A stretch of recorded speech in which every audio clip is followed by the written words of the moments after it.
좋은 것을 주시는 하나님이라는 제목으로 말씀 전할 때에 많은 은혜 받으시기 바랍니다. 창세기는 전통적으로 이제 모세가 기록했다고 이야기를 합니다. 모세가 이스라엘 백성들을 이끌고 가나안 땅으로 이렇게 가는 길에 광야에서 기록한 책이 바로 이 창세기입니다.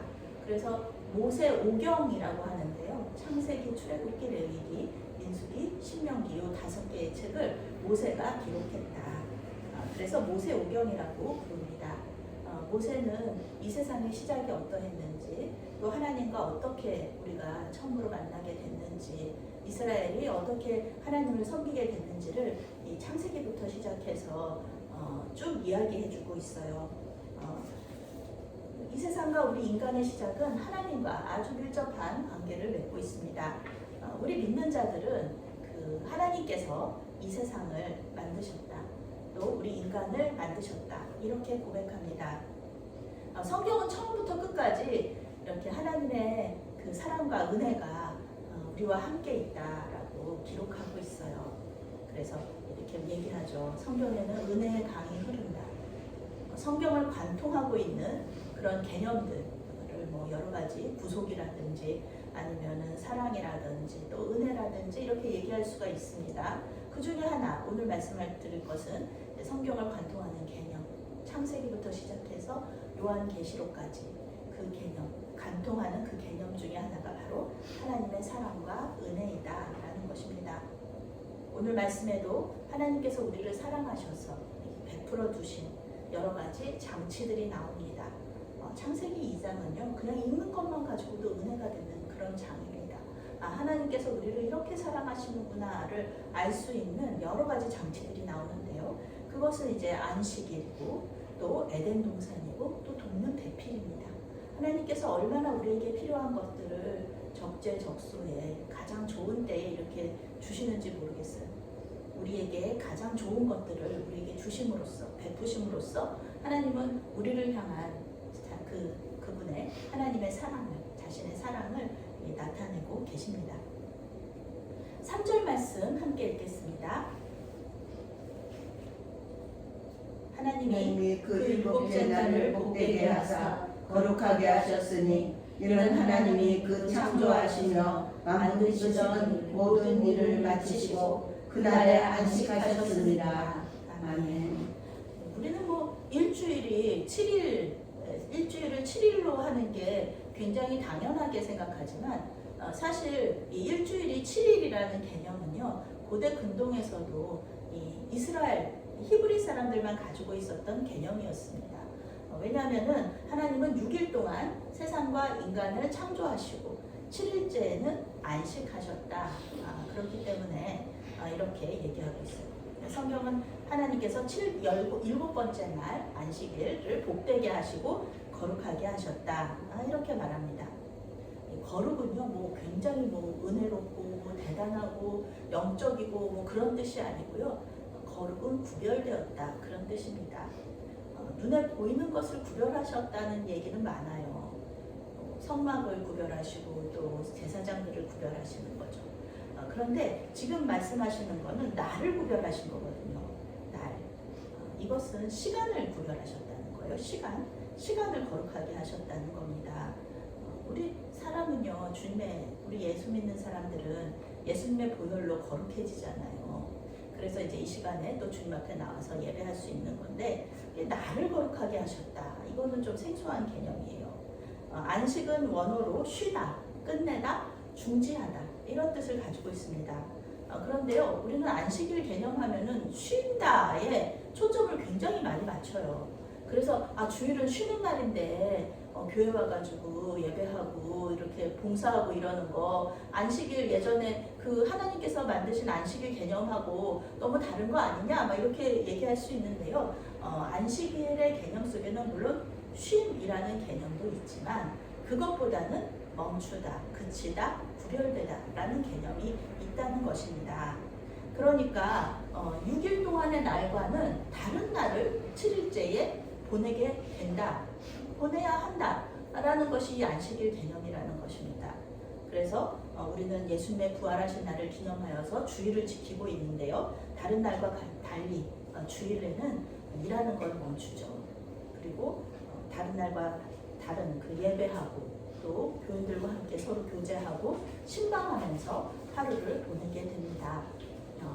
그리고 예전에 저 어렸을 때는 주일날에는 돈 쓰면 안 됐어요. 그래가지고 돈 안 쓰게, 돈 쓰면은 막 목사님들한테 혼나고 막 이런 일들이 있기도 했었거든요. 그런데 지금은 그렇지 않죠. 물론 그런 교회들도 있지만 지금은 이렇게 같이 교제 나누고 같이 이렇게 식사도 하고 이런 거 좋은 거죠. 예수님은 자신이 안식일의 주인이다 이렇게 말씀하시면서 안식일을 창조하신 하나님과 자신을 동일시하시기도 하셨습니다. 이런 안식일도 우리를 위한 것이죠. 하나님께서 예수님 하나님이 쉬시나 안 쉬시나 하나님은 신이시니까요. 쉬지 않으신다 그랬거든요. 근데 이것은 온전히 우리를 위하여서 만들어 주신 거죠. 안식일 개념은 하나님께 예배하면서 하나님과 더 깊은 교제 나누고 또 교회 공동체 안에서도 서로 사랑하면서 교제 나누라고 하나님께서 이렇게 만들어 두신 것입니다. 두 번째로 하나님께서 우리 사람에게 주신 그 은혜, 사랑의 표현 중에 하나가 에덴 동산입니다. 7절에서 9절 말씀 함께 읽겠습니다. 여호와 하나님이 땅의 흙으로 사람을 지으시고 생기를 그 코에 불어 넣으시니라. 사람이 생명이 되니라. 여호와 하나님이 동방의 에덴의 동산을 창설하시고 그 지으신 사람을 거기 두시니라. 여호와 하나님이 그 땅에서 보기에 아름답고 먹기에 좋은 나무가 나게 하시니 동산 가운데에 생명나무와 선악을 알게 하는 나무도 있더라. 아멘. 이 에덴 동산에 대한 이야기는 이제 2장에 나오는데요. 창세기 1장에도 사람 만드신 이야기가 있어요. 자연을 만드시고. 그런데 2장은 더 자세하게 말을 해주시는 거죠. 기록을 더 자세한 기록을 하는 겁니다. 세상을 이렇게 만드셨고 말씀으로 만드셨고 또 남자와 여자를 만드셨고 이렇게 했는데 여기서는 더 자세하게 사람을 어떻게 만드셨는지가 나오고 있어요. 하나님은 흙으로 사람을 만드셨습니다. 한 줌의 흙으로 사람을 만드셨고요. 그리고 그냥 흙으로 만드신 걸로 끝이 아니라 생기를 그 코에 불어 넣으셨다라는 겁니다. 후 하고 불어 넣으셔서 살아서 호흡하는 존재가 되게 하셨습니다. 그래서 우리가 숨을 쉬잖아요. 지금 숨을 쉰다. 이거 자체가 숨을 쉬는 걸 생각하면서 숨 쉴 때마다 이렇게 묵상할 수 있죠. 하나님께서 나에게 이렇게 숨을 불어 넣어주셔서 내가 이렇게 살아있는 사람으로 존재하는구나. 이제 호흡을 마치는 날, 그날이 바로 우리가 이렇게 죽는 날이죠. 숨을 쉰다는 것, 우리가 살아있다는 증거이면서 하나님께서 우리와 함께 하신다는 증거가 되기도 합니다. 물론 자연 만물과 짐승들도 숨을 쉬어요. 그들도 살아있으니까. 그런데 이렇게 하나님께서 직접 그 영이 되게 하시는 생기를 코에 불어 넣으신 존재는 없다라는 것입니다. 사람밖에는 없습니다. 하나님은 우리 사람을 위해서 특별히 동방에 에덴의 동산을 만드셨다. 그리고 사람을 그곳에 두셨다. 이렇게 말하고 있습니다. 에덴 동산은 하나님께서 아주 사람이 살기에 아주 최적화된 그런 장소를 만드셔서 이렇게 에덴 동산에 두신 거예요. 그래서 여기서 사람은 이제 짐승들과 식물들을 돌보고요. 또 농사도 지을 수 있어요. 그러면서 이렇게 살아가게 될 것입니다. 에덴 동산에는 하나님께서 보시기에 아름다운 나무들과 과일 나무들이 아주 많았다. 그렇게 성경에서 말하고 있습니다. 영어 성경에는 모든 종류의 나무들이 다 있었다고 그래요. 그런데 1장에서 나왔잖아요. 하나님은 씨가 있는 과일, 그것은 사람만 먹게끔 하셨거든요. 그래서 하나님이 이렇게 에덴 동산에 우리 사람을 이렇게 넣어주셨다는 것은 굶어 죽을 일은 없는 거예요. 에덴 동산에 있으면 굶어 죽을 일은 없다. 씨 있는 과일 나무들이 많았으니까요. 그거 따먹으면서 살면 되는 거예요.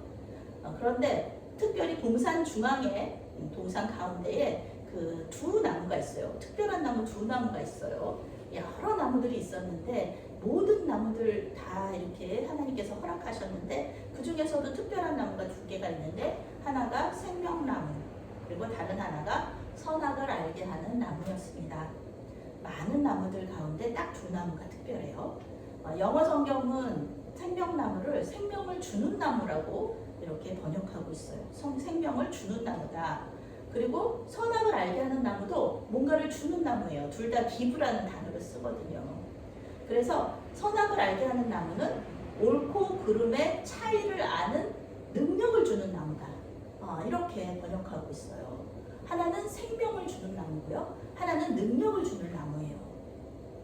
그래서 이 두 가지 나무를 하나님께서 이 중앙에 만드셨는데 생명나무다, 생명을 준다 이렇게 하면은 그때 당시에도 죽음이라는 개념이 있었다는 것을 알 수가 있어요. 죽는다는 개념이 있으니까 생명을 준다 이런 그런 나무가 있는 것이죠. 사람은 흙으로 만들어졌기 때문에 죽는 존재예요. 그런데 생명나무의 열매를 먹으면 그 생명이 계속해서 연장되는 거예요. 그래서 죽지 않아요. 그러니 사람이 이 에덴 동산에서 계속 산다 그러면 생명나무 열매를 먹을 수 있으니까 영원히 죽지 않는 거예요. 그리고 그 생명나무의 열매가 계속 있으면은 계속 살아있을 수 있는 거예요. 하나님은 이 에덴 동산을 만드실 때 사람을 죽게 만드신 게 아니라 사람을 살게 만드셨다는 것입니다. 아주 좋은 동산이었다는 거죠. 그런데 하나님께서 이렇게 주신 사명이 있어요. 명령이 있어요. 15절부터 17절 말씀 함께 읽겠습니다. 여호와 하나님이 그 사람을 이끌어 에덴 동산에 두어 그것을 경작하며 지키게 하시고 여호와 하나님이 그 사람에게 명하여 이르시되 동산 각종 나무의 열매는 내가 임의로 먹되 선악을 알게 하는 나무의 열매는 먹지 말라.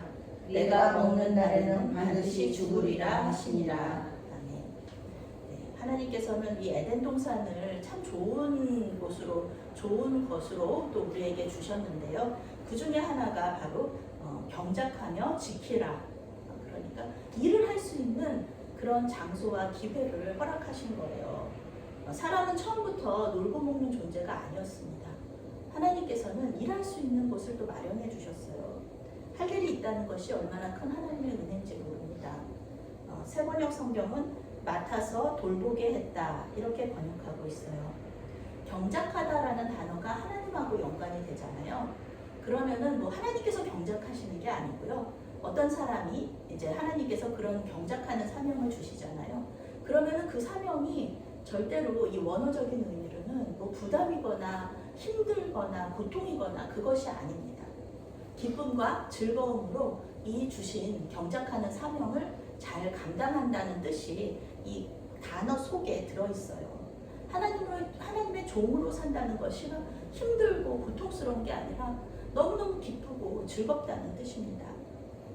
이 사람에게 있어서 하나님께서 주신 사명인 에덴 동산을 경작하고 지키는 일은요, 기쁨이고 즐거움이었다는 겁니다.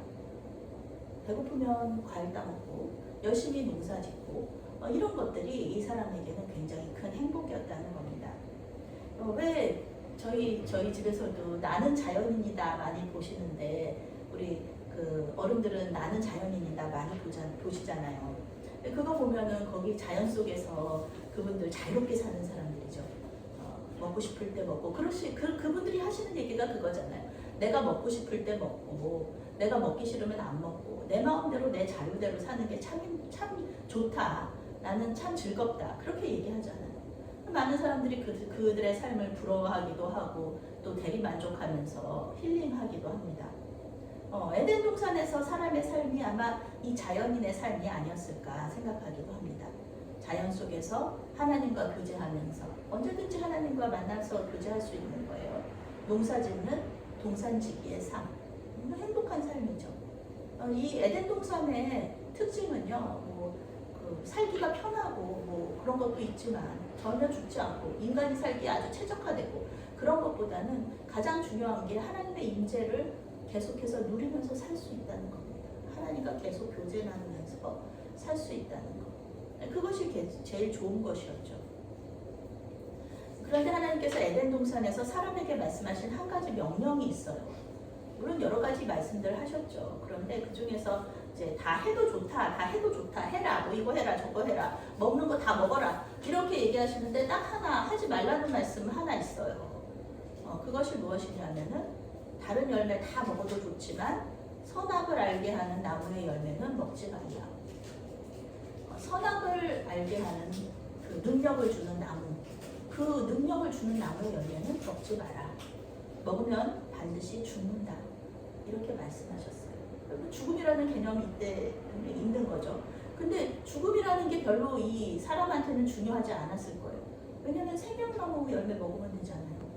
죽을 것 같으면 생명나무 열매를 먹으면 되는데 이 선악을 알게 하는 나무의 열매를 먹게 되면은 이제 에덴 동산에서 우리는 그걸 알죠. 에덴 동산에서 쫓겨나니까 그러면 이 생명나무 열매 못 먹잖아요. 그러면은 죽는 거죠. 그런데 성경을요 자세히 읽어보면요 이유가 없어요. 하나님께서 먹지 말라는 이유를 말씀해주지 않으셨다는 겁니다. 왜 먹지 말아야 되는지, 왜 먹으면 죽어야 되는지 그 이유가 없어요. 하나님께서 이걸 말씀을 해주셨으면, 그 이유를 말씀해 주셨으면은 좀 더 이해가 될 수도 있는데 이유를 말씀 안 해주신단 말이에요. 그리고 이 사람도 묻지 않아요. 하나님한테 하나님 왜 그래야 돼요? 왜 먹으면 안 돼요? 라고 물어봤으면 하나님 대답해 주셨을 텐데 이유가 없단 말이에요. 그런데요 때때로 우리 부모님들이 그 자녀들에게 하지 말라고 말씀하실 때 이유를 말씀해 주시면 참 좋은데 이유를 말씀하시지 않고 그냥 하지 말라고 하실 때가 있어요. 그렇죠? 있으시죠? 왜 말씀 안 하시나요? 이유를. 그 어린 자녀들이 알 필요가 없을 때, 알지 않는 게 더 좋을 때 이렇게 말씀을 하시기도 하죠. 이것은 부모님들의 사랑과 믿음으로 뭘 믿고 우리가 따라가야 되는 거죠. 우리 자녀된 자들은 이유를 말씀해 주시지 않을 때는 부모님들이 나를 사랑하시니까 이유를 말씀하시지 않아도 이것이 따르는 것이 나에게 유익이다 생각하고 따라야 되는 겁니다. 이유가 있는 거죠. 이유가 없는 건 아니에요. 그렇지만 말씀을 안 해주시는 거죠. 하나님께서 우리에게 좋은 것만 주셨잖아요. 지금까지 좋은 것만 주셨는데 이유 없이 하지 말라 이렇게 말씀하실 때에는 분명히 이유가 있었다. 사람이 먹지 않는 것이 좋기 때문에 그래서 먹지 말라고 하신 거죠. 사실 먹을 필요가 없어요. 생명나무와 선악을 알게 하는 나무의 열매 이거 두 개 먹을 필요가 없어요. 하나님께서 계시는데 그것만이면 됐지. 하나님이 우리를 죽게 내버려 두시겠습니까? 그리고 그 선악을 알게 하는 나무 옳고 그름을 이렇게 분별하는 지혜 능력인데요. 그거 하나님이 계시면은 그거 우리가 그 능력을 가지고 있을 필요가 없죠. 하나님한테 계속 물어보면 되잖아요. 하나님 이게 옳습니까? 이게 옳습니까? 그렇게 물어보면 되는 건데 굳이 그거를 먹을 필요는 없다는 거죠. 사람은 그 열매를 그런데 먹게 되죠. 그리고 에덴 동산에서 쫓겨나게 됩니다. 하나님께서 이제 주신 마지막 세 번째 장치, 좋은 것, 그것이 바로 계필입니다. 18절 말씀 함께 읽겠습니다. 여호와 하나님이 이르시되 사람이 혼자 사는 것이 좋지 아니하니 내가 그를 위하여 돕는 배필을 지으리라 하시니라. 돕는 배필이다. 하나님께서 이렇게 다 보시기에 좋으셨거든요. 굿, 베리 굿 하셨는데 처음으로 이렇게 좋지 않다, 내가 보기에 좋지 않다라는 것이 하나가 나와요. 그것이 무엇이냐면은 사람이 혼자 사는 것이 좋지 않다라는 것입니다. 에덴 동산은 너무 아름다운 곳이고 짐승들도 많고 또 먹을 것도 많고 또 농사지을 일도 있고 또 생명나무가 있으니까 죽지 않고 이제 그런 곳인데 거기에 사람이 딱 한 명이었다는 거예요. 그런데 이 개역 개정 성경은요, 하나님께서 이 사람을 돕는 배필로 누군가를 이렇게 주시기려고 작정을 하신 거예요. 그 개역 개정 성경은 돕는 배필로 번역하는데요. 새번역 성경과 영어 성경은요, 알맞은 짝이다, 알맞은 짝으로 번역하고 있습니다. 원어로는요, 돕는 상대편이라는 의미입니다. 돕는 상대편. 그런데 우리는 잘못 생각할 수 있어요. 이 돕는 자가 뭔가 되게 부족해가지고 한 사람 몫을 못하니까 이 사람을 도움으로써 또 한 사람의 몫을 이렇게 할 수 있다. 그렇게 생각할 수가 있거든요. 그래서 남편은 강하고 아내는 약해서 이렇게 도와주는 그런 역할밖에는 못하는 그런 정과 부의 역할이다. 이렇게 생각할 수가 있는데요. 성경적인 의미는 전혀 그런 의미가 아닙니다. 그저 하나님은 돕는다는 것은요. 이 사람은 도움을 받을 필요가 없는 아주 완벽한 사람이에요. 부족함이 없는 사람이에요. 그래서 하나님은 이 두 사람이 함께 하나님의 그 사명을 감당하라고 이렇게 만들어 주시는 거거든요. 에덴 동산을 경작하고 돌보는 일을 함께 하고요. 또 생육하고 번성하며 땅에 충만하라. 이 사명을 또 그 감당할 수 있는 명령을 함께 지킬 수 있는 그런 돕는 배필을 하나님께서 만들어 주시겠다는 거거든요. 하나님은 여러 동물들을 만들어서 사람한테 보내셨어요. 이 사람과 같은 사람을 만드시기 전에 동물들을 계속 보내셨어요. 그런데 이 사람은 그 동물들한테 이름은 계속 지어줘요. 너는 코끼리, 너는 돼지, 너는 토끼, 너는 개 이렇게 이름은 계속 지어주는데 쟤를 내 짝으로는 맞지 않는 거예요. 당연한 거죠. 우리가 반려동물을 아무리 사랑한다고 해도요. 사람의 짝이 될 수는 없습니다. 동물하고 사람이 짝이라뇨. 그거는 동물하고 사람 여기서 말하는 짝은요 부부입니다. 부부. 그런데 동물하고 사람이 부부가 될 수는 없는 거예요. 아무리 사랑스러워도요. 사람의 짝은 사람이 될 수밖에 없습니다.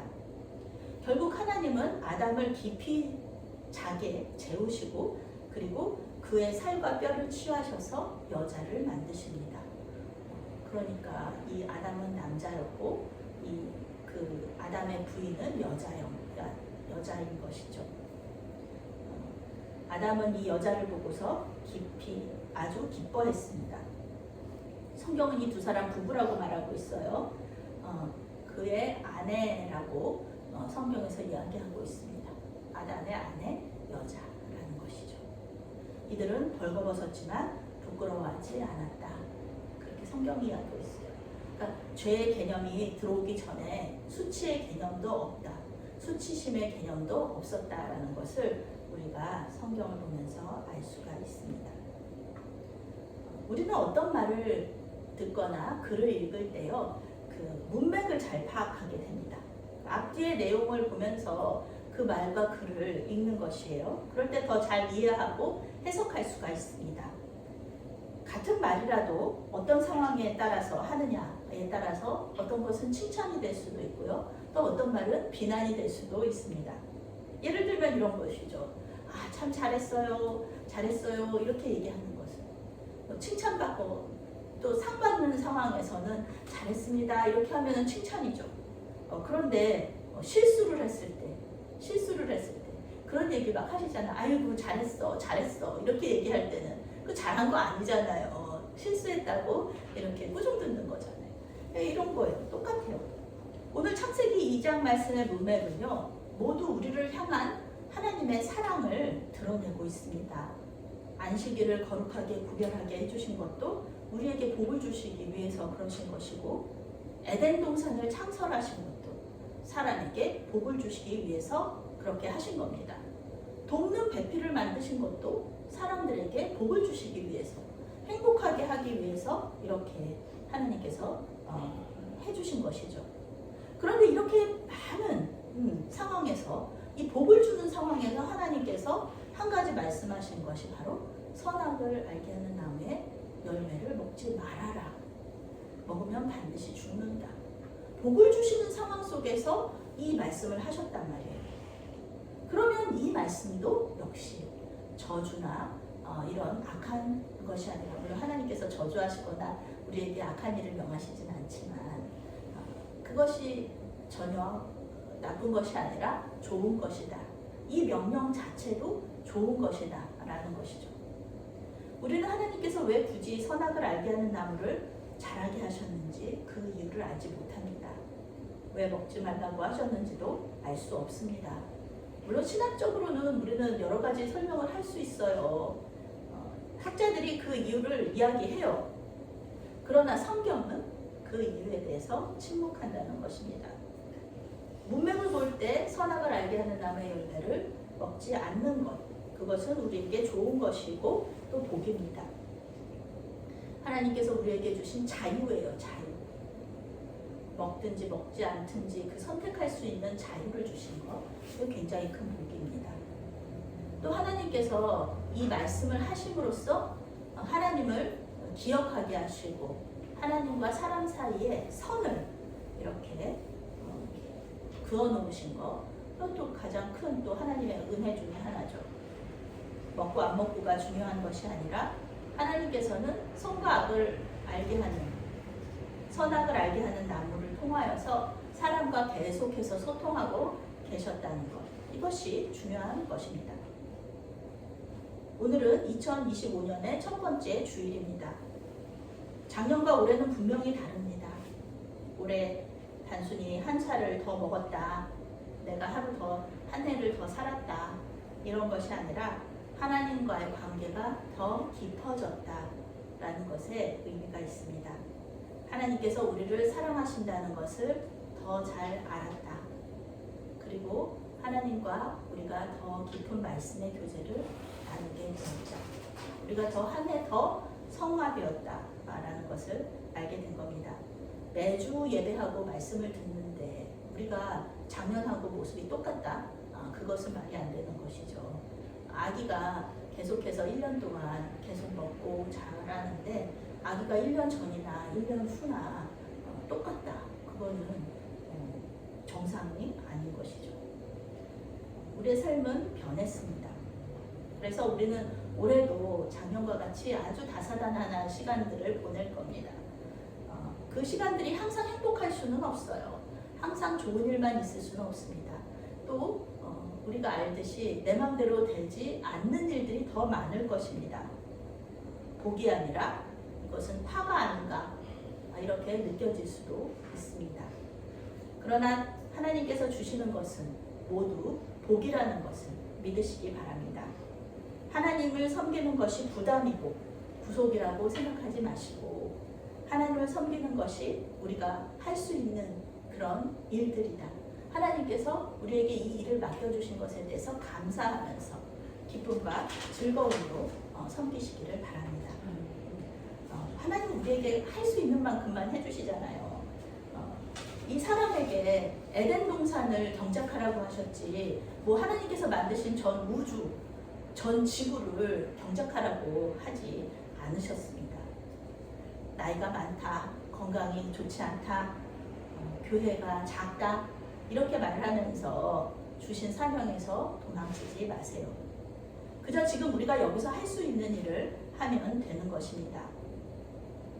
하나님께서는 이 사람에게 힘들어서 죽지 않도록 생명나무 열매 그리고 여러 가지 열매들을 주신 것처럼 우리에게도 기쁨과 즐거움을 감당할 수 있는, 즐거움으로 감당할 수 있는 여러 장치들을 이미 다 마련해 두셨습니다. 우리가 즐겁게 사명 감당할 수 있도록 미리 세팅을 다 해놓으셨다는 것입니다. 그런 여러분, 올 한 해 주님만 믿고 따라가시기 바랍니다. 주님께서 주신 사명을 감당하는 데 따라오는 그런 기쁨과 즐거움을 누리시기를 바랍니다. 메아리교회 공동체를 통해 우리에게 복을 주실 하나님을 기대하며 믿음으로 살아가시는 저와 여러분이 되시기를 바랍니다. 아멘. 사랑의 하나님, 우리에게 2025년을 허락하시고 새로운 소망을 주시니 감사합니다. 기쁨과 즐거움으로 하나님과 교회 공동체를 섬기는 한 해가 되게 하여 주시옵소서. 예배와 말씀과 기도를 통해 우리의 믿음이 성숙하고 서로를 사랑하고 섬김으로써 건강한 교회 공동체를 세워갈 수 있도록 인도하여 주시옵소서. 예수님의 이름으로 기도합니다. 아멘.